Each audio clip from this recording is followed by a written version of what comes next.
A new report on Kids and Technology shows the average age for a child getting their first smartphone is now 10 years old. Tablets are the device of choice for kids in the car at 55%, and nearly two-thirds of kids have access to the internet via their own laptop or tablet, which is up from 42% in just 2012. And about 40% have their own social media account by the age of 11. So when should you give your child a cell phone? Is it a certain age or is it a level of maturity? Is that the issue? Well, today, 8 on Your Side has answers, and joining us now is psychologist Dr. Stacy Schechner. Thank you for being here.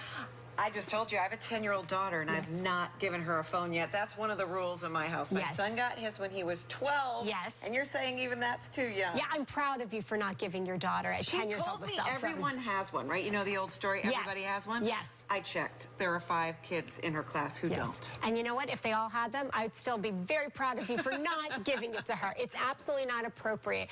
Kids need to not be attached to technology so early on, because then it's the rest of their life. So you're talking about what age? I would think it's age plus maturity level. So you said you gave your son around 12 years old? Right, which is middle school. Which is middle school. And I would say you would start to give it to them around middle school, again, based upon their maturity. If they are mature, then maybe in 6th grade, start out with allowing them to have technology on the phone, but maybe not to the internet. See how they do with just communication. Then maybe the next year, if they are doing okay, maybe then let them have a little access to the internet. Maybe then the next year, maybe allow them to do some texting. At first, you start off on the phone, then the internet, then text. And I would just work your way up, because really, I want to say to everyone, you don't need a phone until you drive, until 10th grade. True. I mean, that's what I think. You're always going to be with your parent. So really, the way the kids communicate now are through the phone, but I wish it was more through talking to them. Social interaction. Yes, because they're missing that out. And this isn't about me. I just happen to have kids that age. And what I was going to say is, once you have a phone, you'll never not have a phone. Exactly. So I feel like I'm providing her a childhood by not giving her a phone.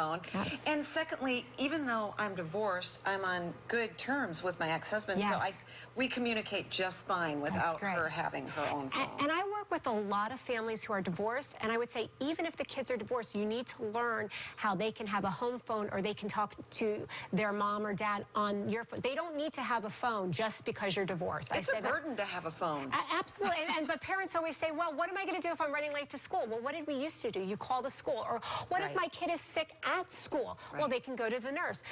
And this is a huge problem I just want to say to everybody, is that kids do not learn how to solve conflict or, you know, solve anger, because all they do is quickly text, Mom, I'm having a problem. The mother swarms in, and then 2 hours later, what happens? It's over with, and it becomes a drama. Yes, so please be careful with these phones. Great advice. And by the way, I'm doing a story tonight on News Channel 8 at 8 on Great 38 about screen time and some tips for parents on minimizing screen time, period. Get out in nature first. Do your chores, spend family time. That should be last, and it should be a privilege. Thank you so much. Over